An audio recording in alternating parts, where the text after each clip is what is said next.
Boa tarde, hoje é 18 de março, são meio-dia. Meu nome é Henrique, sou médico em Vitória, no Espírito Santo. Queria pedir a gentileza de vocês passarem adiante esse vídeo e todos os outros contando informações técnicas e responsáveis, porque eu acredito que só tem um jeito da gente sair desse limbo do coronavírus, é via educação. Bom, é matemático, eu queria dar dois panoramas matemáticos e a gente vai fazer uma soma desses dois panoramas para vocês entenderem o que está acontecendo. A doença, nos casos graves, evolui para um negócio chamado insuficiência respiratória aguda. O que é isso? Seu pulmão para de funcionar e eu, como agente de saúde, coloco um tubo dentro da sua garganta e coloco esse tubo acoplado num aparelho chamado respirador. Esse aparelho, chamado ventilador mecânico, respira para você. Fechou? Quando o doente fica grave no coronavírus, não tem o que eu fazer, a não ser colocar você nesse respirador e esperar de 15 a 21 dias para conseguir tirar você. Essa é a média de intubação hoje na Europa, fechado? Na outra mão está uma outra conta de matemática. Os doentes ficam graves na mesma proporção que existe doente. Então não tem como eu ter 2 doentes e 25 graves, isso não vai existir. Vai existir muito doente, muito doente, muito doente, e a quantidade de doente grave que vai precisar do tal ventilador mecânico é proporcional. Quanto mais doente eu tiver, mais doente grave eu tenho. Fechou? Se eu unir essas duas contas de matemática, isso é muito preocupante. Por quê? Porque eu tenho no país X aparelhos de ventilador mecânico. Eu tenho um tanto em Vitória, um tanto em Vila Velha, um tanto em São Paulo, um tanto em Bom Jesus, um tanto em Belo Horizonte. E eu vou ter, se eu não tiver controle da doença, 2x, 3x, 8x de doente grave.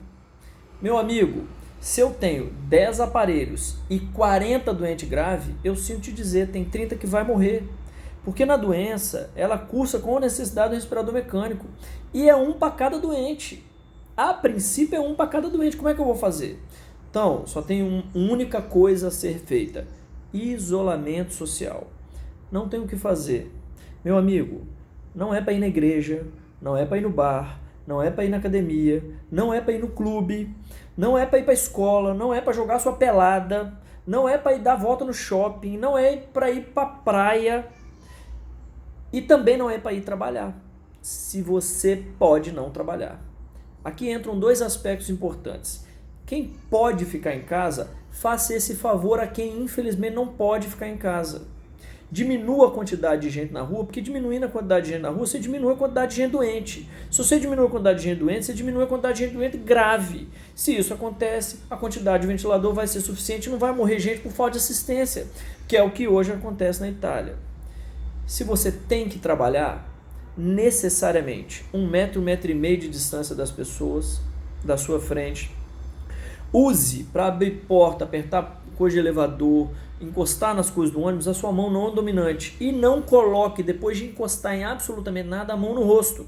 Porque se você tiver o vírus na mão e ele encostar na sua mucosa de boca, nariz ou olho, necessariamente você está doente a partir daquele momento.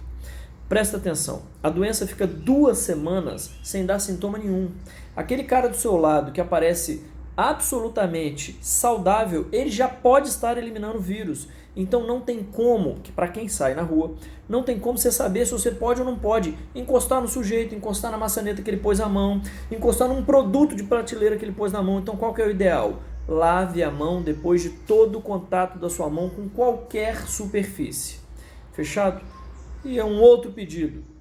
Você, empregador, pensa 2 vezes, cara. Se você realmente precisa do seu funcionário naquele dia daquela forma, se não está na hora de você dar uma outra função para ele, se ele não pode cumprir de um outro jeito.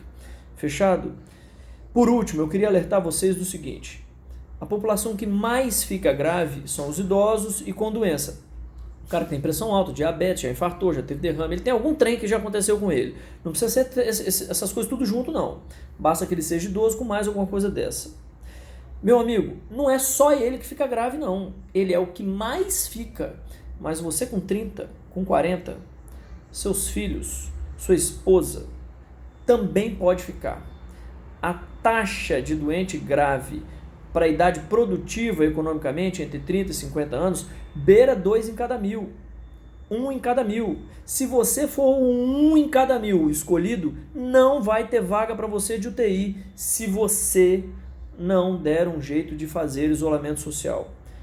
Por gentileza, pare de sair na rua à toa.